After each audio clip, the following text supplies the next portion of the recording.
I want to talk about Black Ops 6. The three things I kind of wanted to get into were the positives, some of the negatives, which weren't like some like very minute ones are like negatives, and then most of them I'd say are kind of like preference. Now, this is a big preference, and this isn't even something that I don't necessarily not like. It's just something that I noticed, which this game most definitely plays into, like I said, that spy theme, right? It's not you even going straight into a fight, right? Most of the missions in pretty much any other COD game, even like Black Ops stuff, the older ones, and sort of Cold War, because they played around with that a little bit too, is you don't start off fighting. You start off setting up the fighting, right? Like in with Belikov's mission in Cold War, and well, yeah, it's kind of pretty much like the only one I can think of right at this moment. But there's that one, and that seems to be pressed a whole lot more. It's pretty cool. I don't like mind it, but it's not like a big positive or a big negative for me. I like the combat. I like just kind of straight getting into the fighting. So for someone like me, those kinds of intros, those kinds of like playing through the beginning of the mission like that, and then having to get to the fighting, like waiting, wouldn't be as big of a positive for me. But I don't think it's objectively or even necessarily subjectively a bad thing. I'll announce spoilers when I get to them, so you can avoid that, and I might put up a timestamp for you as well to get around that. But there is and spoilers incoming, betrayal. Harrow, the CIA like lady who's still in with the CIA, betrays the team because she made Cradle, which is a biological weapon that's fallen in the hands of like the Iraqi and Saddam, I guess. Which I thought it was going to be about nukes, because I'm pretty sure like in real life that's what that was. That's what the whole Desert Storm, I believe, was about, is getting nukes away from him and making sure he didn't have WMDs campaign. So maybe there's more to this that like will be revealed that I'll be like, oh yeah, maybe that's a completely reasonable thing to have happened, right? Because I do plan on doing a follow-up video if I do have enough that's new to say. But up to that point where I'm at right now, which is a little bit over halfway actually, I don't really see why yet. I feel like she's had so little screen time and so little time to even sort of subtly hint at an agenda, because a betrayal, you don't really want to see that coming, especially in like a game, movie, or a show. The point is usually to surprise someone, unless you're making it obvious for other reasons. But in like a spy movie, in like a spy type deal game like this is, you would expect that subtlety to come out of nowhere, but you want to plant those seeds. And you know what, very well, maybe like when I go back to play this, since I know, you can go back and look and see, and who knows, maybe there's also intel like in Black Ops 2, and especially those missions where you go to the flashbacks as Mason and Woods, and there's that CIA document in the drug den, and if you continue to interrogate Kravchenko when you're fighting with the Mujahideen after the battle, you can get extra information about him, and then that all comes back when you're in Panama, and we'll get to that in a minute too. In those things run through your head when Kravchenko says, oh, he even has people in the CIA. And then they talk about the CIA dossier and the drug den, right? So there could be something like that. And I assume that'll come out as more people go back and like play and explore and stuff. Now, the last criticism I had, or like pseudo criticism, is that the locations do take you to a bunch of different places, which as far as set pieces, I think is good. But as I'm watching it, and I'm like paying attention to the story, right? Obviously, because I wouldn't really know about like the betrayal and like Cradle and all that if you weren't really paying attention.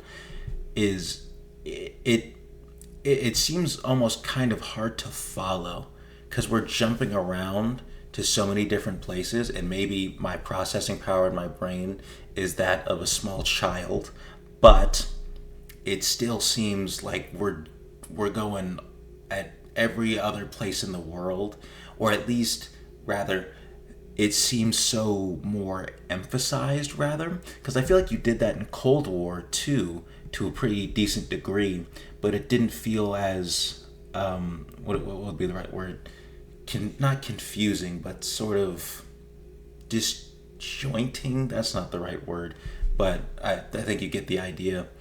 it kind of makes things a little hard to follow in terms of like why we're going here for this thing, and then we're already moving on to the next thing, which is like things kind of get muddied a little bit. At least for me, right? Now we'll go through the positives.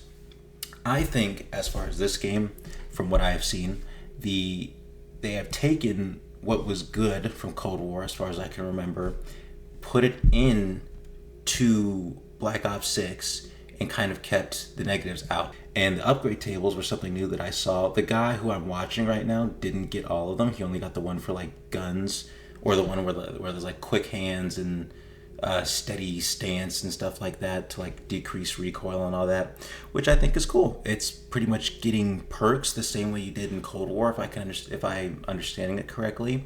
You're getting that, but more, and they're not fixed necessarily. You just get more of them basically, if you want, right? It's choice. So they're putting a lot more agency in the decision making of the player. Excuse me. Which I think is cool. Desert mission. So this might be in the spoiler territory too as well. It's like Lights Out, I believe, from COD 2019. It's like a mini open world game within the game. There are supply caches that you can go to get weapons and ammo. Yeah, I believe even in one case, one of them has already been taken over by like Iraqi soldiers, and you got to fight them off of it. And the main objective of that desert mission is to destroy a bunch of SAM site like missile launcher things, so that the British can get their air force in there to bomb the palace after you've gotten what you needed from it. But there's a bunch of side objectives to do. There's a bunch of other like places of interest on the map that are represented by like little question marks that you got to check out to go see. Now, admittedly, I was in the middle of like stretching while this mission was going, because I figured it was going to be a little longer, seeing as all the main objective points were spread out, and I believe the guy did a couple side objectives too. So I just think that's cool. You have the option to go straight for the objectives. You can do that, and then on your second playthrough, come back and do the side ones. You can do all of it now. You can do whatever you want. Lastly, I want to get into some specifics here that I thought were just kind of noteworthy. Marshall, when he's at the high roller table, tells who I believe is like a random guy also at the high roller table, because they have to go to a casino to like pull off this like little complicated heist thing. And Marshall uses his real name when introducing himself to somebody, which, you know, I don't think you'd want to do. I mean, I'm sure it's like not that big of a deal, but as a CIA not really operative who's trying to stay off the map, probably don't tell him your actual name. I feel like you might want to keep that out. A really confusing part at the beginning of the game, like first mission you play through, is Adler. You gotta save this Iraqi general, and when you do, you like bomb his convoy from like, I don't know, whatever height that God's nuts hang at. That's where the fighter jet was, and he just drops the bomb, and it was like a laser guided missile bombing thing. I felt. And like what it looked like at the cutscene is like he dropped a neutron star on him. The ground caved, the front of the convoy, gigantic explosion. I would feel like that's a really high risk to take when you're trying to, especially be precise to get like the front and the back of the convoy at that height. If they got fighter jets that could do that, cool. I just, close call. Like one wrong move, one strong gust of wind comes in, and then you just blow up your HVI. So hey, what do you basically? But you blow up the convoy. You don't kill the guy you're supposed to save, obviously. And then when Marshall and Harrow go in to save the guy, he's confused because like, oh, I thought I was heading to the CIA guys to go get rescued. Now, why are you here if you're also CIA, stopping me from getting safe? So then like, oh, well, we're all kind of confused now, but you're still coming with us. So they take him, But then right at the escape, Adler, yeah, again, spoilers. Adler pulls up and just shoots the guy in the head, and nobody stops him because like the whole team they were like right next to the dude, to the Iraqi general guy. I understand like story wise why you can't just like kill Adler, but they didn't even try to stop him or anything. He just kind of walked up and did it, and then Adler gets taken in. So I was like, okay, well, you guys could have like shot him in the leg. We did that in MW2. You know, just leave him with a hole in his face. He'll be fine. Put him in cryo. But yeah, that's kind of all I've got for this. Just halfway through.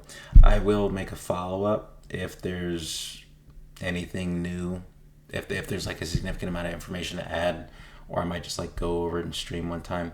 I'm playing through Black Ops 1 right now, and I'm having a great time doing it. I'm getting all the intel. There's like stuff I've never seen. It's always really cool when you get to go back through like old games like that and see what you didn't get to see. So that's really cool. That's all I got. Catch you later.